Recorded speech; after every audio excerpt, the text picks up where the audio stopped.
O espírito que habita no homem. No fundo de cada homem existe um santuário secreto, onde habita a misteriosa essência do seu ser. Essa realidade mais íntima é aquela parte do homem que o separa de todas as outras criaturas vivas deste mundo e o que o torna exclusivamente humano. Este poder profundo e oculto é o que é por si só e independe de qualquer outra parte da natureza complexa do homem. É o eu sou do homem, uma dádiva do eu sou que o criou. Essa entidade humana profunda é chamada nas Escrituras de o Espírito do homem. Os apóstolos de Jesus Cristo não foram guiados por princípios mundanos. Eles tiveram a revelação dessas coisas do Espírito de Deus e a impressão salvadora delas do mesmo Espírito. Essas coisas eles declararam em linguagem clara e simples, ensinada pelo Espírito Santo, totalmente diferente da oratória afetada ou das palavras sedutoras da sabedoria humana. Paulo, por exemplo, afirmou aos Coríntios: Pois qual das pessoas percebe, sabe e compreende o que passa pelos pensamentos de um homem, exceto o próprio espírito do homem que nele está? Da mesma forma, ninguém discerne, conhece e compreende os pensamentos de Deus, exceto o Espírito de Deus. Assim, como o autoconhecimento de Deus reside no Espírito eterno, o autoconhecimento do homem ocorre por meio de seu próprio Espírito, e o seu conhecimento de Deus ocorre pela união direta do Espírito de Deus com o seu próprio Espírito. O que faz do homem um ser humano não é o seu corpo, mas o seu espírito, onde originalmente estava a imagem de Deus. Recordemos do nosso começo. E disse Deus: façamos o homem à nossa imagem, conforme a nossa semelhança. E formou o Senhor Deus o homem do pó da terra, e soprou em suas narinas o fôlego da vida, e o homem tornou-se uma alma vivente. Então Deus criou o homem à sua imagem, a imagem de Deus o criou. O que realmente Deus fez foi se imaginar no homem. Deus se imaginou no homem, formando-se em um homem da terra. Assim, o homem foi criado como uma expressão visível do Deus invisível.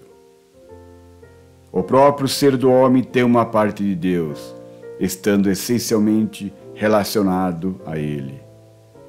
O testemunho das Escrituras é incontestável de que existe um espírito do homem, ou, o que é o mesmo, o fato de que somos como espíritos, permeáveis e inspiráveis pelo Todo-Poderoso. A palavra espírito significa literalmente respiração. No caso do espírito do homem, Deus é capaz de soprar nele e através dele. Qualquer pessoa inspirada na medida em que é elevada internamente, em pensamento, sentimento, percepção ou ação, por um movimento divino interior. É o Espírito de Deus vivificando o seu espírito, e assim trazendo uma mudança, uma liberação, uma elevação para que o espírito possa funcionar como inicialmente projetado.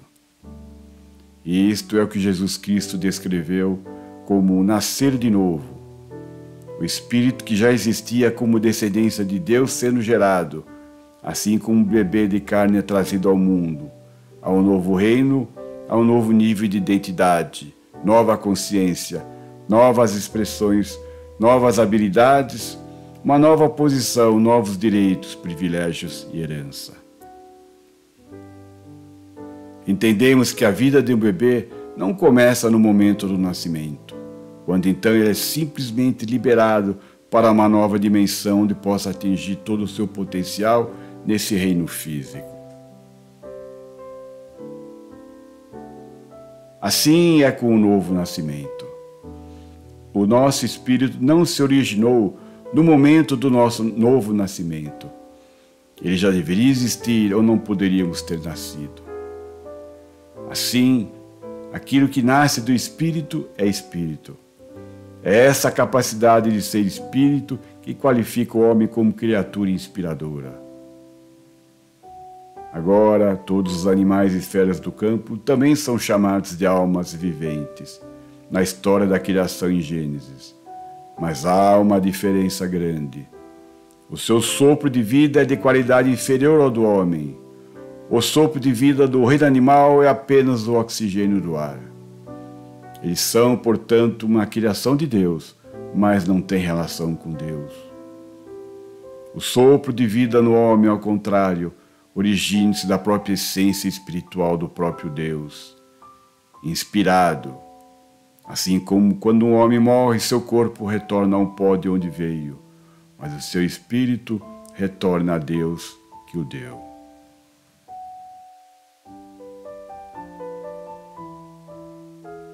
O espírito do homem possui então essa capacidade de reconhecer a existência do seu Criador, de comunicar-se com ele e de participar com ele em seus grandes e eternos propósitos. A adoração é a principal evidência da qualidade espiritual da raça humana, e a universalidade da adoração é evidenciada em altares, templos, sacerdócios, sacrifícios, rituais, orações, louvores e exercícios religiosos de todos os tipos, desde o começo da história da nossa humanidade. Entretanto, o homem natural, o homem dito sábio do mundo, não aceita as coisas do Espírito de Deus. Seu raciocínio carnal é tão oposto à espiritualidade quanto à mais vil sensualidade. A mente santificada discerne as verdadeiras belezas da santidade, mas o poder de discernir e julgar as coisas comuns e naturais não se perde. Por outro lado, o homem carnal é estranho aos princípios, prazeres e ações da vida divina. Somente o homem espiritual é a pessoa a quem Deus dá o conhecimento da sua vontade. Quão pouco se sabe sobre a mente de Deus pelo poder natural. Os apóstolos foram capacitados pelo Espírito de Deus a tornar conhecida a sua mente. Quanta glória! Jesus Cristo revelou ao fariseu Nicodemos a verdade sobre a origem da carne e a do espírito do homem, quando lhe disse o seguinte: na verdade te digo que aquele que não nascer de novo, não poderá ver o reino de Deus. O que é nascido da carne é carne, e o que é nascido do espírito é espírito. É disso que se trata a nossa redenção. Ela nos libertará da nossa consciência carnal da mente natural e nos trará novamente a consciência de nosso Pai e de que somos espírito, descendentes de Deus. Somos da mesma substância dele. Yeshua ainda lembrou aos seus discípulos o seguinte: e a ninguém na terra chameis vosso Pai, porque um só é o vosso Pai, o qual está nos céus. Todos nós temos um Pai, o nosso Pai que está nos céus.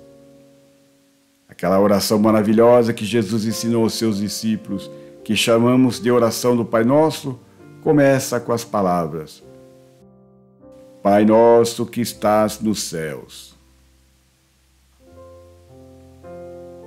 Até que os homens reconheçam pela iluminação que o Espírito traz quem é o seu Pai, eles permanecerão perdidos e morrendo nas densas trevas da mente carnal.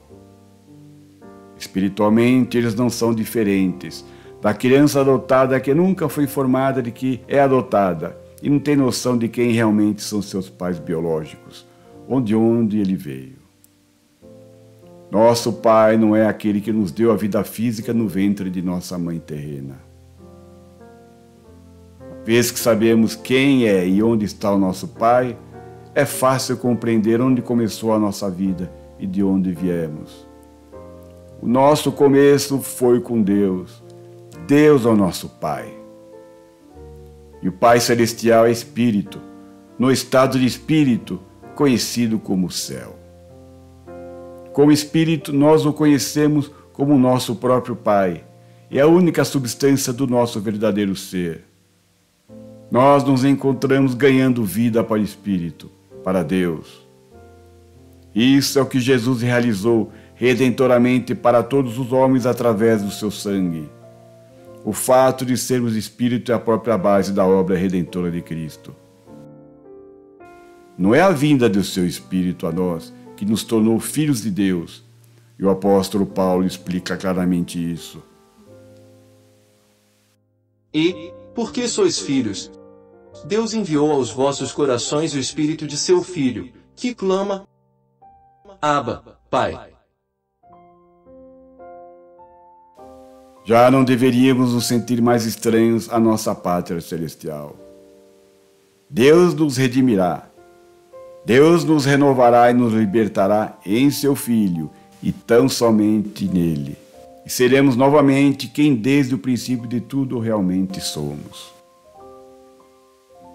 Paulo, auxiliando os cristãos na Galácia, está falando do fato de que existe um espírito do homem em todos os homens, e que Deus é o Pai dos espíritos, o Deus dos espíritos de toda a carne. O único Pai de todos os espíritos é apenas um espírito. Assim, todos os espíritos são relacionados e nele unificados. Esqueçamos, pois, das nossas relações de sangue, de nossa diversidade, de nossas raças, nossas culturas, credos, características terrenas. Reconheçamos o Pai único de quem todos procedemos. Abramos nossos corações para essa sublime verdade. Os dias do Antigo Testamento foi uma grande descoberta da verdade para as pessoas perceberem que o Senhor, nosso Deus, o Senhor é um. Nos dias de muitos deuses, essa foi uma grande revelação. Nos dias de hoje, porém, a maior parte do nosso mundo civilizado já conhece a verdade da unidade de Deus.